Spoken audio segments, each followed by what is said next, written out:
It's noon here in Ventnor City, New Jersey, and our nation's capital, Washington, D.C. And this is CarEdge Live for Friday, January 17th, with your hosts, me, Ray, and, well, the guy wearing the green hoodie and the black or brown coat, Zach. How are you today, handsome? I am fantastic. Happy Friday, everyone. Thanks for tuning in and joining us here on CarEdge Live. From bad to worse at General Motors.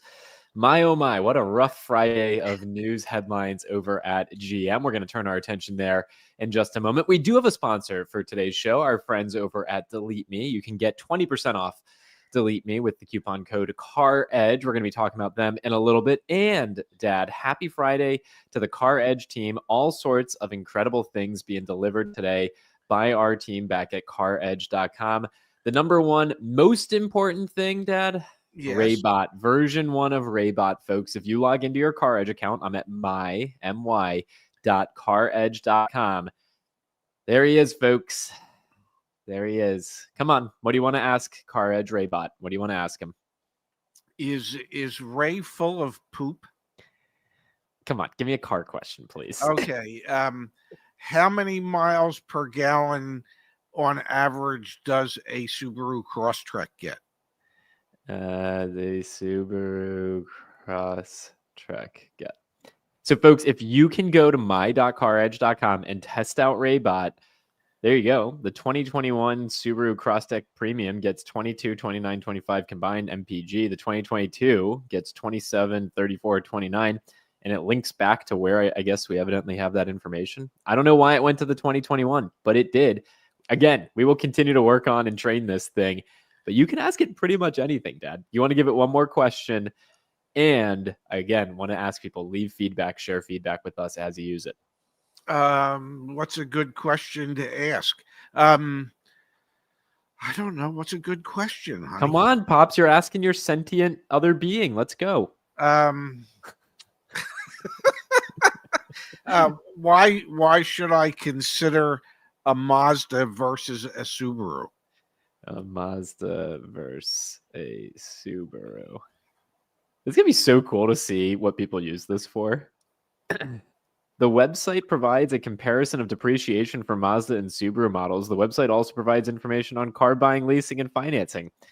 All right, took you right to a Mazda versus Subaru depreciation comparison. That's kind of cool. Yeah, look at that. Not bad, man. Not bad. So anyway, I've got to say that Raybot is such a smart and handsome and good-looking fella.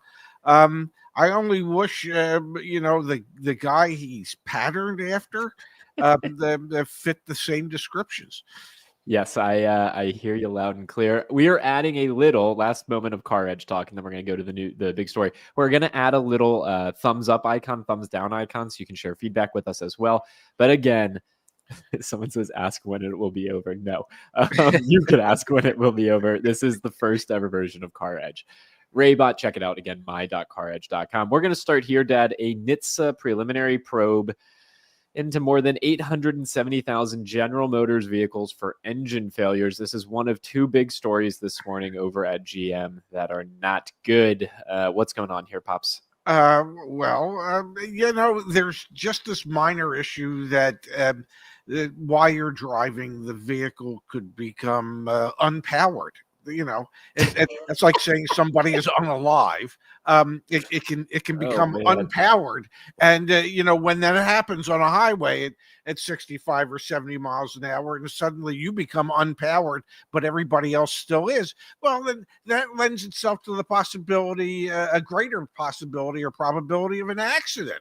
Go figure. Look at the model years and the vehicles impacted. The investigation covers certain Silverado, Sierra, Tahoe, Suburban, Yukon, and Escalade trucks from 2019 to 2024 equipped with the L87 V8 engine. NHTSA said on January 17th that complaints reported a bearing failure that may result in either engine seizure or breaching of the engine block by the connecting rod. Dad, these are brand new, relatively speaking. These are not old, used vehicles. These are old, relatively recent vehicles that are having these major engine issues. Oh, absolutely. Yeah. I mean, they're toddlers in the sense of how young these vehicles are. Uh, but yet there's the possibility that ultimately there could be a recall on 877,000 of these vehicles. Now, the other big General Motors story this morning, again, a really tough Friday morning over at General Motors. FTC bans GM from disclosing driver data, consumer to consumer reporting agencies. It's great that we're going to have a conversation here in a moment about Delete Me, which protects your data online. Dad, the FTC taking a step here after we had states attorneys generals go after General Motors and OnStar, as well as obviously that class action lawsuit. Now the FTC taking action against GM for disclosing driver information. What's going on over on this end of things? Well, once again, it's they're sharing and selling information and sharing information with others who sell the information without getting consent from the vehicle owners prior to doing so. In so many cases, a lot of these manufacturers have just taken it upon themselves to find another revenue stream, and one of these revenue streams is selling telematic information about where you drive and how you drive, actual geolocations of where you've driven. So you can't say that you didn't cross a certain bridge and go, like the insurance company needs to know. But this information is then utilized by brokers out there and insurance companies out there to then determine what your premium should be, without you having ever given consent to General Motors to A, monetize that information, and B, to share that information. Yeah, so it's the FTC stepping up here after we obviously have had a bunch of other agencies step up too, whether it be states attorneys generals or that class action lawsuit. But back-to-back bad stories over at GM. The engine failures remind me of actually what's going on at Toyota right now. Toyota is replacing 100,000 engines for some of their trucks and for some of their Lexus SUVs. I hope it's not similar to that over at General Motors, but those are the expensive recalls. Those are not the over-the-air recalls, that's for sure. No, those are when you have to start replacing engines, and when you have to start working on engines, if you're not replacing them, it gets very expensive. I mean, warranty costs for those type of repairs are going to be astronomical, and then it's just all, in my opinion, it just gets back to where there's just not enough testing done before they decide, yeah, this should work. On paper it should work. In reality, perhaps it does not. And sometimes you have to do. I remember when we lived in Arizona, and we had the golf shop there. Yep. And at that time, General Motors had their proving grounds 2 miles down the road from where our golf shop was. Yep. And so they would, literally they would test these. I'm sure they still do today. They Maybe must. not perhaps to the degree that they did then, but it would just, you would seem to think that there needs to be a greater emphasis on long-term testing, or how you can speed up long-term testing, to find out if what has been engineered and built and put together actually stays built and put together. Yeah. That's pretty important, I would think. I mean, we know last year Ford had way more recalls. Actually, we've got a great guide back on the CarEdge website. Dad, let's take a quick peek. Justin put it together earlier this week. It was our newsletter. If you're not on the CarEdge newsletter, you're missing out. I'm going to go under research, go to guides right here, and it is which automakers had the most recalls in 2024. It's not even close. We've got all the data here, Dad, but Stellantis taking the crown for total recalls. Ford was still up there, still near the top. So we know the number of recalls is continuing to go higher and higher, especially when we compare to prior years. And GM obviously unable to stay out of that news. Now, Dad, let's turn our attention to the sponsor of today's show, which would be our friends over at Delete Me. We know, Dad, that data brokers are accessing and selling our information online, and anyone can buy it. Pops, have you bought my data before? No. Thank you.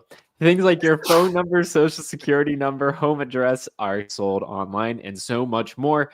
They're available to marketers, scammers, and heck, we've now learned insurance companies and all that fun stuff. Delete Me helps you take control over your data. I've got on the screen my Delete Me dashboard. My dad and I both use Delete Me. They remove your personal information from hundreds of data brokers on your behalf. Now, for the CarEdge community, we have a 20% off coupon. It is CarEdge. Join deleteme.com/CarEdge. The link is in the top of the description down below. Delete Me Dad has taken off hundreds of pieces of my information about my name, my address, my spouse, which I didn't even have one, don't even have one, my family members, which I do have some of, my property records. Delete Me's doing yeoman's work for me to clean up my information online, and we encourage everyone in the CarEdge community to contemplate using Delete Me as well. You know, when we see the type of articles that we've seen just this week in regards to data sharing without customer consent, that just indicates that there's really a need for a company like Delete Me, and a need for enforcement from the state's attorney general and generals and the FTC to get these collectors of data to utilize it properly, which is not necessarily sell it without my consent. All right, let's switch gears. Pops changes afoot at Stellantis after Carlos Tavares's departure. Did you read this article this morning? I did not. It came out late as far as I was concerned because, well, I was surfing other things on the internet.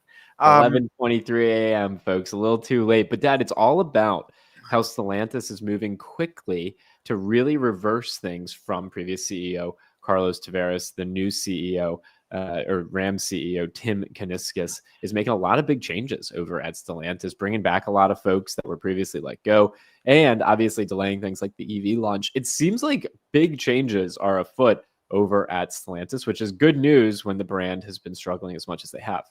It indicates that if things really get terrible, which they did, and which, you know, we watched it like a train wreck happening, that when they decide to make adjustments, they really can do it quickly if they want to.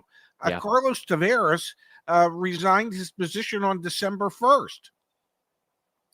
Today's the 17th of January. I mean, what are we talking? 48 days here? 47 days since he resigned, and you know they're making major adjustments, bringing back people that were very important to when the company was successful, trying to turn around all the mismanagement that happened when Tavares was the CEO, and yeah, so they want to win back customers, number one, because that's always kind of important, and they want to win back the love and respect of their dealers, their suppliers, and their labor force. Go figure. I mean, what's so important about those groups? Yeah. I mean, you know, it's like, what would you expect them to say and do after somebody, you know, ran the whole company into a ditch? So, in my opinion, I just want to, because I don't know Carlos personally, and I don't ever want to know him personally. So, in my opinion, he and some of his members of the team there might have run the company into the ditch. It seems that way. It does. Can I show you my favorite part of this article really quickly? Yeah, absolutely. What Kuniskis didn't reveal at the time was that he'd already made big changes on day one, delaying Ram's first fully electric pickup, the 1500 REV, from early 2025 to 2026 because demand in the segment isn't strong enough. That means the Ram Charger, a hybridized model with a range-extending gasoline generator, will come to market first instead. Quote, "It wasn't a hard decision," Kuniskis said in an interview at the Detroit Auto Show. I laughed when I read that. Yeah, that we've been talking about for months, for a year. There's Well, no reason to bring a $100,000 electric pickup truck to the market right now. We just talked about it yesterday on the show. Tesla with the Cybertruck is even having to yes, discount theirs. yes, It wasn't a hard decision. What a great! I like yeah, this guy already. I yeah. like him because that It, quote. He's being honest, folks. He's being honest. It was a damn easy decision. yeah, it wasn't a hard decision. Should have listened to Zach and Ray. Um, they they've been talking about it for about the affordability issues for 3.5, 4 years now. They've been talking about especially the affordability issues of pickup trucks, Yeah. of EVs. Yeah. I mean, it wasn't a hard decision. I can't wait for him to say, "Oh yeah, we're going to come back out with a sub $40,000 full size base pickup truck," and somebody will say, "Well, why did you do that?" Because it wasn't a hard decision. Everybody's been asking for the damn thing. Um, Exactly. there's a lot of decisions at these corporations that aren't hard decisions. It's just nobody wants to take responsibility for making them. Yeah, exactly, Yeah. exactly, and kudos to them for Yeah. moving quickly to make a decision like that because obviously it's not that hard of a decision. Pretty doggone straightforward. Dad, can I show you something pretty cool that our team's been working on? Then we'll switch gears again. I wish you would, and I know the members of the viewing audience out there were hoping that you would. All right, we've got folks. This is not live yet. There's a few bugs that we're working through, but we've got when you add your vehicle in your CarEdge account, now projected vehicle values. Again, this is not live yet. It's coming next week, but you'll be able to see, Dad, your vehicle's current value, which you can see the bug right here is we've got different values showing up in these two Yeah, different spots. We're fixing that at the moment. But folks, this is going to show you the projected future value of your vehicle based on all of the depreciation data that we have here at CarEdge. And we're working on all sorts of fun things. I could even turn the mic over to Phil and the chat here who's been working on this, or other members of our team. But we're going to show you the projected value of your vehicle, as well as give you in the future an opportunity to plug in your loan information so you can see how much negative equity you're going to be in. I know. Let's look at Pops' face when I said that. yeah, Put your loan information in so you can see your negative equity or positive equity. And we're yeah, working on an algorithm that's going to make recommendations for when is the optimal time to sell your vehicle, when you're most likely based on mileage and obviously the age of the vehicle to see the next biggest depreciation hit. I like this, and Pretty and good, and man. and Pretty good. being a visual person, Yep. okay. For the depreciation chart, as you show it going down and to the right, Yep. can we make the enunciator or whatever it is that highlights it? The enunciator. What's Yeah, the enunciator? I don't know, just like a boat anchor. Make it a boat anchor, and especially on EVs because nothing depreciates faster than EVs. So when you plug in an EV, it should just be like down hard and to the right with a boat anchor attached to it at the bottom. All right, there you go, CarEdge design team. You're getting some design direction from Papa Shevska And himself. and this explains exactly why I have nothing to do with this aspect of the business. Hey, love seeing the questions and thoughts come through. How about a chart that shows the best times to buy, sell, or trade your car each year? Love that. Yeah, we're going to Yeah, factor in seasonality into this as well. And I see this comment here. Where was it? Where was it? Where was it? I don't know. When are we going to see Phil and Justice again? We'll have to have him on the show, hopefully next week. Also, Dad, I Yes. should mention Tuesday of next week, we are going to have a general manager from a Chrysler Dodge Jeep store in Texas joining our show to talk about his experience at his dealership and what's going on there. If you are a dealer out there and you're interested in coming on the show and talking about what's going on at your dealership, you can email me, Zach, Z-A-C-H, at CarEdge.com. Want to get more dealers on the show to talk about what's going on now that we see so many vehicles sitting in inventory, and especially with Stellantis, seeing all the changes that are happening in corporate. Yes. I would love to get his take on how he feels about Tim Kuniskis and others who are either coming back on board or the new people that are coming on board, and how he feels about the direction of the company now that Carlos Taveras, the ditch rider, in my opinion, In your opinion, is no longer affiliated with the company. I'm sure he's still getting paid, though, isn't he? I'm sure Didn't they give him didn't they have to write him a big check? They did have to write him a big check, I am sure. One more story, folks, for you on this Friday. We've got the latest. We're going to do a dedicated show on this on Tuesday of next week, so tune in for that. But the latest data for upside down auto loans, negative equity data just came out from Edmunds. When you pair this with the negative equity information we have at CarEdge, it is dire. We're up to 24.9% of trade-ins from Edmunds had negative equity in the most recent quarter of data they have from Q4 2024. That's up from 24.2% in Q3. So the number of vehicles that are traded in that have negative equity continues to grow. And we are now at a 1 in 4 rate. 24.6% of vehicles with negative equity owe more than $10,000. Whoa. May I suggest to those people who have negative equity that if 1 in 4 new vehicle trade-ins are underwater or have negative equity, maybe, just maybe, bear with me here for a moment, maybe you shouldn't be trading it in. Maybe you should be riding out the existing loan that you have so that you aren't in a negative equity position. And if you are one of the 4 who decides to trade their vehicle with the negative equity, and my suspicion is if you are, you're probably not putting a lot of cash down, so you're just rolling a lot of that negative equity or all of that negative equity into your new car, creating even a greater amount of negative equity the minute you drive off the lot, that you shouldn't do that. And I'm not here to tell you what you should or you shouldn't do in reality, but it would seem to me that it wouldn't be in your best financial interests to create even additional negative equity. It would seem to me that you would be better off paying your loan down further so that you either are in a break-even position or you have some equity from your trade-in that you can put towards your new vehicle. Or you bring enough cash to the table to not only cover your negative equity on your existing vehicle, but to put at least 20% down on the new vehicle so that you are not upside down instantly when you drive off the lot.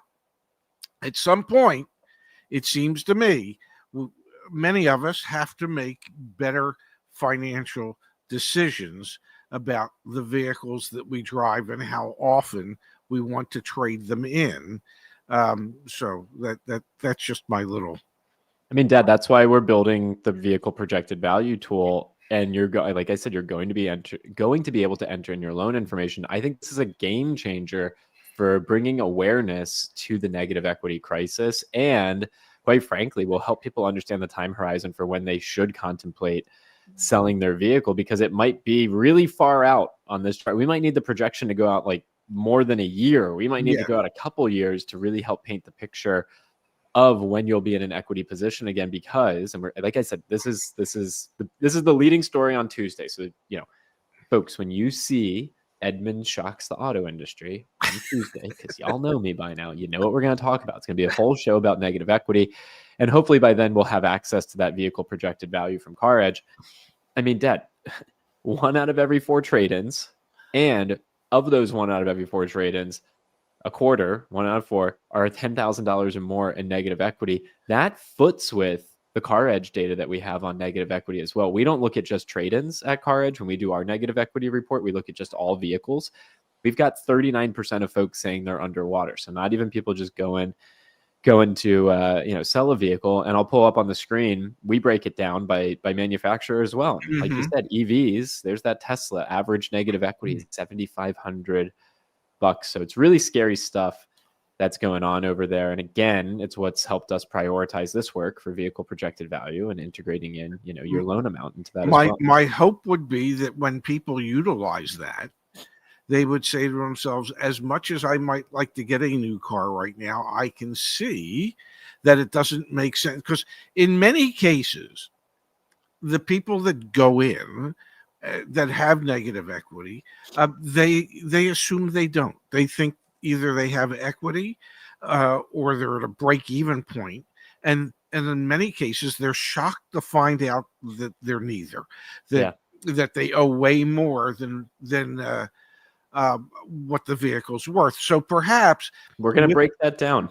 yes. So my hope would be that if people utilize this tool, they'll be able to know before they go into a dealership what type of financial position they're in, and if they realize that they have a significant amount of negative equity, maybe it would persuade them to not go in the first place. Yeah, exactly. Dad, I want to come to the chat. Before I do, I Yes. want to remind everyone that today, what did come out is Raybot. So if you come to caredge.com, I'm logged into my account. I'm going to click up here and I'm going to click on my name. I'm now logged in to my CarEdge account. I can go wherever from here. Raybot is down here in the bottom right, folks. Okay, so play around with Raybot, share your feedback, let us know what your experience is, and we're going to consistently be making updates there, so stay tuned for that. Again, it's not on the homepage, which Bill will catch up after the show. I feel like we should probably put it on the homepage just to make it even more accessible. But anyway, it's in my.caredge.com, so stay tuned, use that. Then what's coming next week, Dad, is what we just talked about a moment ago, vehicle projected values. The team's done incredible work here. Can't wait for this to be accessible. You would simply add a vehicle to your CarEdge garage, and then you'll be able to track its projected value over time based on our depreciation data.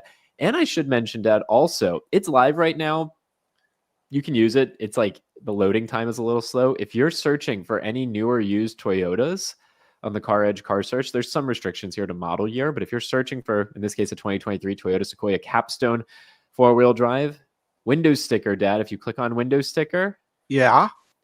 you can get the Windows sticker for that used Wow. Toyota vehicle 100% free on caredge.com, folks. Usually you have to pay. Let's do a quick experiment. I think Toyota Windows sticker. Let's go to Google really quick. You know, there's a forum, there's Reddit, there's CarEdge. You know, it's kind of hard to actually find these things. Here we go. There's this one website, Monroney Labels, Dad. There you go. They show an example of one, but Monroney Labels, if I'm not mistaken, charges you. Let's see. Yeah, you have to purchase it. I think it's like $8. Gotcha. Don't hold me to that, but I'm pretty sure it's $8, if not more. So you can get it for free back over here on the edge of cars. CarEdge. May I say that there was one thing you said that scares the hell out of me. Huh. And that's when you said, gee, people should go to CarEdge and play around with me.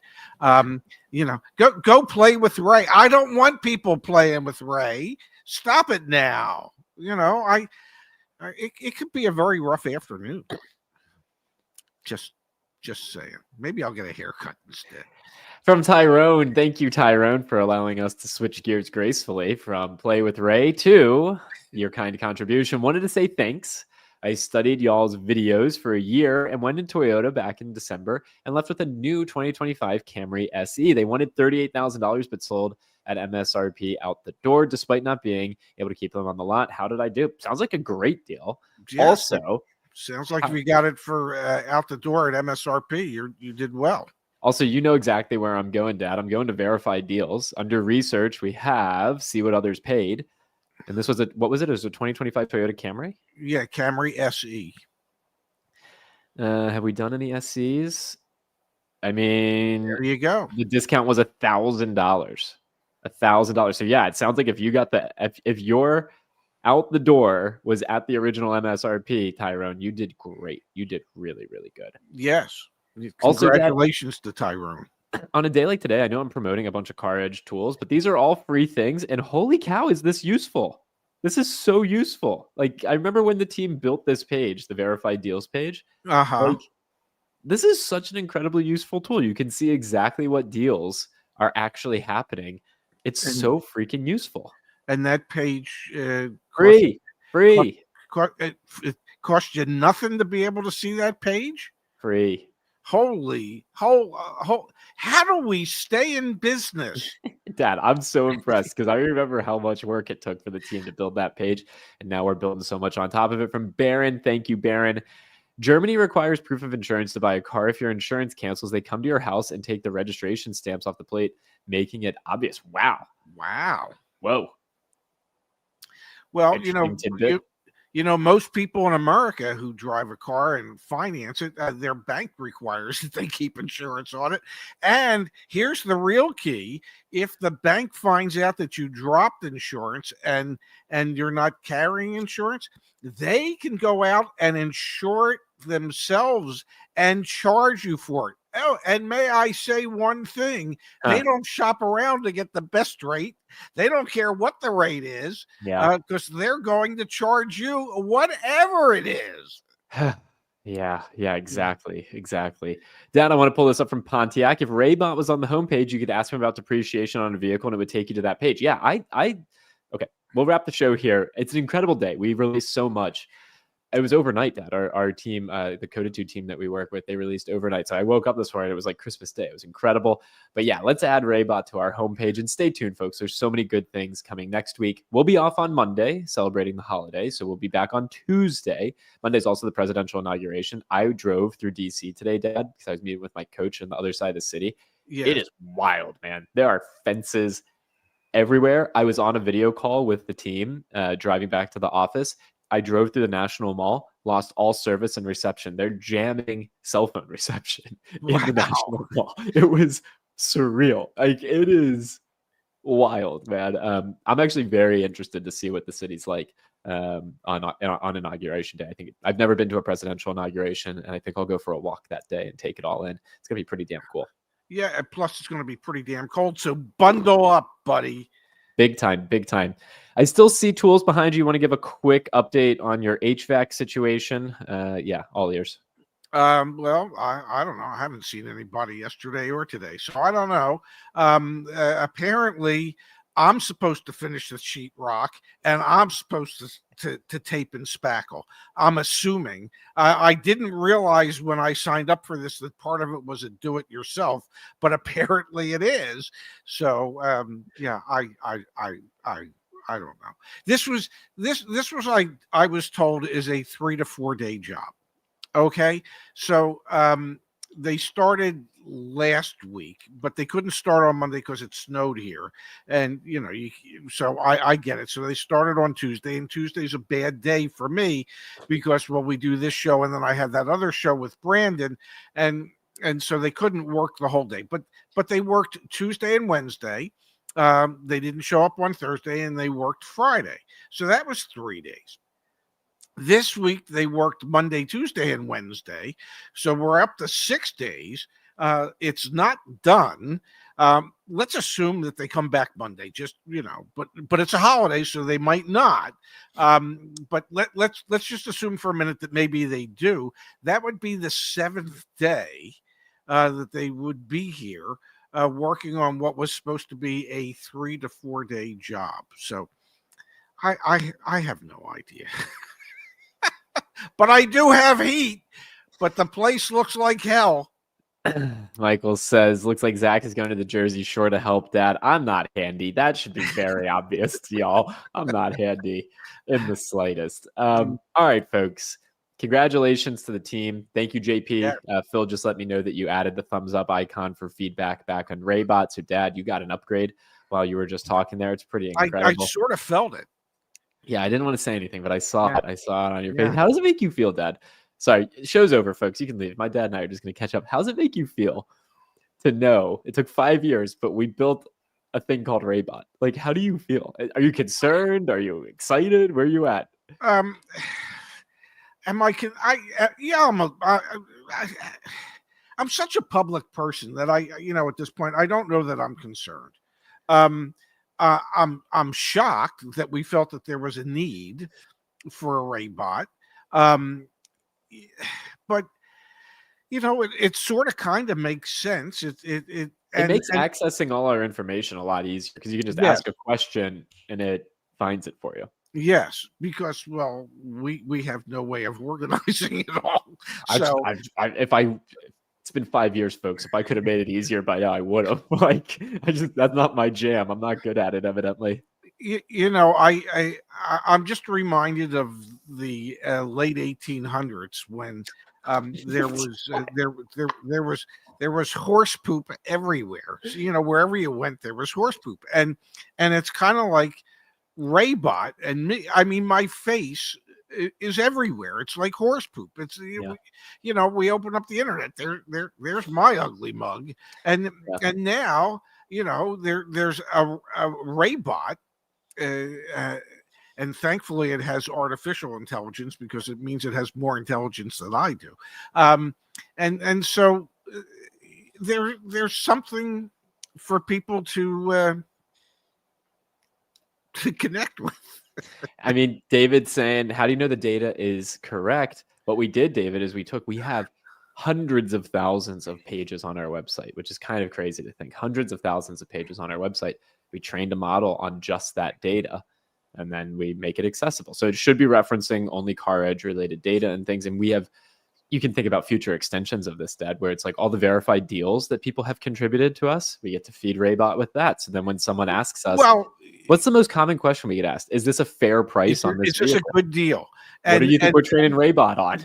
Yeah, and the wonderful thing would be that if they ask Raybot that question, then instantly Raybot could pull up the most recent deals, that verified deals that we have in our database of what people got for those particular models. So that would just become part of the answer, and that, at least in my simple mind, has a tremendous amount of value because there's a tremendous amount of information there.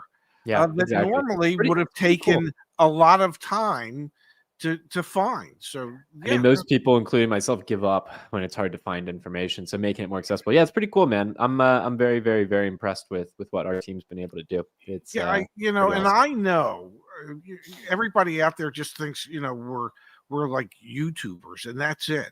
The whole concept of what we do on YouTube is to drive people to the website where we do real work in order to make the navigating of the automobile purchase so much easier for people. So it's this is just the nonsense you and I do is it's a marketing tool. It's cool. It's cool. Tell me, because again, 5 years, which is wild. Day one, what you and I did on YouTube represented 100% of what this is. What are we at? 5 years in? What's that, like 1,500 days in? More than that.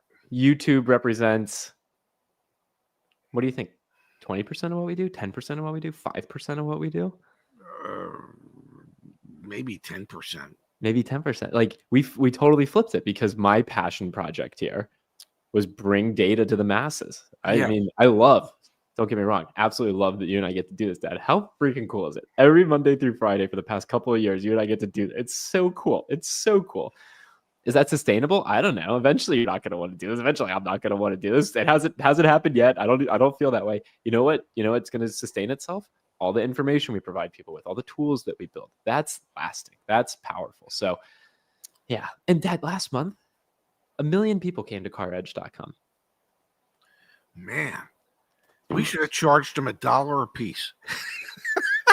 That'd be $1 million. That's insane. I've been building websites, guys, since when was my first website? When I was like 11, 10? 11 or 12. Yeah. 11 or 12? Money making guru. Yeah, I owned a blog about how I was like setting up a lemonade stand. I mean, I remember when it would get like 2 or 3 visitors and 1 million people in a month. That's pretty cool. It's insane, man. And we've never spent $1 on advertising, which I know is much to your chagrin, but eventually we'll figure that out. But it's pretty. Anyway, guys, I'm feeling very reminiscent today. Very, very touched by everything that we've done. And Raybot and for some strange reason feels symbolic of a passing of the torch. Let me ask you a question, okay? And this is a serious question. At what point is there Raybot and Zachbot, and we don't do this show anymore? They just do it. When does that happen? When are we replaced entirely? It's happening. It'll happen. We're gonna have hologram you after you die. Oh my God! What does the future hold for me? I don't want to think about after you die. Okay. Okay, other exciting news. Yes. So next week's gonna be a short week because we have no show Monday. I'm in New Orleans. Hopefully, I'll be able to do the show from NAD8. We'll figure that out. What are we gonna do when my sister is gonna have her kids soon? Are we gonna do the show? Like, what do we do the show? We probably don't do the show, right? Like, we might have to take time off when Dara has the kid. She probably won't want us to hang out with the kid. She doesn't want us to hang out at the house. Yeah. All right. She just, she would say, I think your sister would say checks would be appropriate, but you don't need to actually be here. Just send money. Yeah. When she has her baby, and she tells me, hey, it's okay to come, I'll get on the train. I'll take the train down and I'll stay in DC at a hotel near the office. Okay. So that we can still do the show. Okay. And then I can lift from the office to her house and help with the baby. Final thing for today, folks. Raybot. Oh my God. Oh my God. Would you buy Raybot merch? That is the question in the chat. Would you buy Raybot merch? Well, you should, only because I'm a visual guy, but shouldn't those Raybot hands be like crushing a car dealer or something? Something like that. All right, I got enough. I just needed one yes, but we've got multiple yeses. That's more than I needed. Stay tuned. You could be walking into your local car dealership, buying your next car, wearing Raybot on your chest. Oh my God. I cannot wait for people to ask on the internet somewhere, what the hell is Raybot? All right, folks. Happy Friday. Dad, I'm in a great mood. I know you're in a great mood, feeling incredibly proud, incredibly grateful for what we've accomplished, what we continue to do. I hope everyone here has a fantastic Friday. If you're not having a good Friday, maybe talk to a friend or partner or something. Try and have a great Friday. There's so much good stuff going on in the world. We'll be back on Tuesday after the long weekend at 9 a.m. Pacific time, 12 p.m. Eastern time. If we can help you with anything, check out CarEdge.com. We are grateful for your support. I love you, Dad, and I will talk to you over the weekend, I'm sure. Love you too. Thank you, everybody, for being here. We'll see you next week.